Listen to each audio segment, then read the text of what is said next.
lebih utama kayak gitu dibandingkan dengan hal-hal lain kayak gitu ya. Bisa dilihat kayak gitu ya, di pemilu nasional partai politiknya yang menang PKS kayak gitu ya, di pilkadanya yang menang adalah PDIP kayak gitu yang mengusung calon sendiri. Ini kan menarik kayak gitu, ternyata rasionalitas memainkan peran yang utama dibandingkan dengan ini. Nah, ketika pendidikan itu menjadi hal yang utama bagi pembangunan daerah kayak gitu, maka mereka akan punya tuntutan yang lebih substantif. Nah, misal tadi menyambung ya dengan pertanyaan kedua kayak gitu ya, kenapa sih anak-anak muda ini menjadi resource yang utama bagi para politisi gitu ya, untuk mendapatkan masukan atau untuk dipilih kayak gitu ya? Karena ternyata ketika anak-anak muda atau masyarakat kita semakin terdidik, tuntutannya itu lebih ke hal yang berkaitan dengan pembangunan manusia.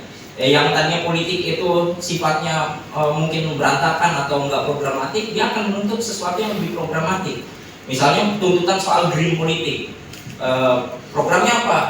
Soal desain kampanye baliho buat apa? Ngabis-ngabisin uang kayak gitu ya, jadi sampah visual kayak gitu ya. Terus yang dibutuhkan apa? Penataan terkait dengan lokasi pemilu.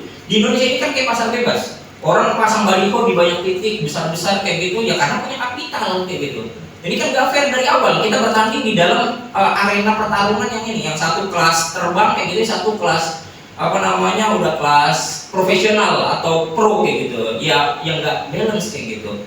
Jadi nggak memungkinkan untuk pertarungan yang fair. Nah, kalau di beberapa negara yang bisa kita pelajari kayak gitu ya, di Australia, di Kanada kayak gitu ya, itu spot untuk mereka pasang baliho itu sudah ditentukan oleh negara, dan size-nya itu ditentukan sama supaya orang bisa melihat, bisa ada kesetaraan di sana. Di Indonesia orang pasang baliho dalam satu titik aja itu ada beberapa tempat kayak gitu, dan terpencar di berbagai macam titik itu bisa. Yang lain cuma pasang kecil, itu pun sedikit-sedikit kayak gitu. Nah ini kan kompetisinya jadi nggak fair, dan itu menghilangkan esensi dari demokrasi itu sendiri kayak gitu. Jadi saya melihat megatrend yang penting untuk dilihat ke depan adalah soal bagaimana pemilu itu bisa lebih green, lebih baik kayak gitu ya. Ada isu soal lingkungan, isu tentang distribusi kekayaan, soal ketimpangan ini kan masih terjadi sampai sekarang kayak gitu. Jadi yang paling diperhatikan sama anak muda itu sebenarnya soal pembangunan manusia. Nah, ketika manusianya diperhatikan kayak gitu ya, pendidikannya baik kayak gitu, itu juga akan berpengaruh terhadap produktivitas. Nah, permasalahan lebih lanjut lagi adalah soal lapangan pekerjaan yang terbatas. Jadi kalau misalnya kita lihat sekarang itu lulusan institusi formal kita itu ada sekitar 1 juta, sementara lapangan pekerjaan kerja hanya sekitar 500.000 yang formal ya. Nah, sisanya bagaimana yang mau kompetisi di sektor informal, sementara kemampuan kewirausahaan orang enggak, ini modalitasnya juga berbeda kayak gitu, yang pada akhirnya banyak pengangguran di situ. Jadi nggak terserap di dalam sektor ini ya, informal apalagi yang formal. Jadi ke depan sebenarnya tugas negara adalah harus mulai berpikir bukan kabur aja dulu, tapi melakukan diaspora kayak gitu ya. Di Cina itu diasporanya luar biasa, di negaranya udah rame, di luar negaranya itu rame. Makanya mereka punya bayangan, punya imajinasi itu setiap jengkal di muka bumi itu adalah wilayah kami kayak gitu. Jadi luar biasa sekali. Orang-orang Cina, orang-orang India itu diasporanya udah luar biasa. Nah, jadi negara itu harus punya cara berpikir yang beyond, dia harus berpikir futuristik. Dan itu perlu lembaga-lembaga think tank ya, yang memang punya kemampuan untuk memprediksi hal-hal yang terjadi masa depan kayak gitu. 5 tahun ke depan bisa jadi anak-anak muda kita udah nggak penting tuh soal baliho besar, keren-kerenan, gagah-gagahan, tapi soal substansi apa yang kemudian bisa kita ciptakan. Nah, tapi lagi-lagi ada prasyaratnya. Prasyaratnya adalah pendidikan yang bermutu. Kalau memang didesain dari awal pendidikan yang nggak bermutu dan ingin merawat kemiskinan dan kebodohan, ya kurang lebih 2024 itu akan terulang lagi di 2029 kayak gitu. Itu sih prediksi yang bisa saya berikan ya dengan mempelajari studi-studi pemilu di negara-negara lain.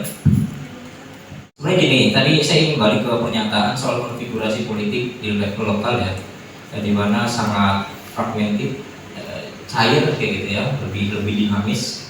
Dan kalau misalnya kita membaca sebenarnya secara real ya, ini pengakuan dari para politisi juga. Jadi kebetulan saya ikut tergabung dengan beberapa kawan akademisi untuk membuat satu dokumen terkait dengan pelatihan partai politik berintegritas. Kita roadshow di 5 provinsi di Indonesia. Kemudian di pusat kita juga bergabung untuk mendiskusikan dengan teman-teman DPP partai politik masing-masing. Sebenarnya para politisi itu sepakat bahwa mekanisme yang paling pas buat mereka itu adalah sistem proporsional tertutup. Ini unik nih kayak gitu. Politisi itu lebih senang sistem proporsional tertutup kayak gitu. Karena apa? Karena lawan mereka itu kalau di proporsional terbuka ada dua, sesama anggota partai politik dan juga lawan politik dari partai lain. Jadi mereka harus bertahun dulu tuh di internal untuk mendapatkan nomor 1 atau nomor 2, nomor teratas kayak gitu. Dan biayanya ternyata tidak murah untuk mendapat nomor angka di atas itu gitu. Itu yang pertama. Nah yang kedua, biayanya keluar lagi ketika berhadapan dengan lawan politik. Jadi apalagi tiba-tiba ada orang yang punya modal sosial besar tanpa proses berjenjang di partai politik, itu tiba-tiba masuk jadi kandidat dan menang kayak gitu. Ini kan bagi mereka yang setiap hari jadi fungsionaris partai politik yang udah memulai karir politiknya dari tukang angkat-angkat kursi ini ya, di saat event kayak gitu, itu marah besar kayak gitu. Kita udah bertahun-tahun di partai politik jadi fungsionaris, tapi kalah sama mereka yang punya isi tas kayak gitu ya. Nah itu tantangan-tantangan yang juga perlu kita ini ya, dalam banyak hal perlu kita lihat untuk menutup celah dari sistem proporsional terbuka yang saya kira perlu kita evaluasi kayak gitu.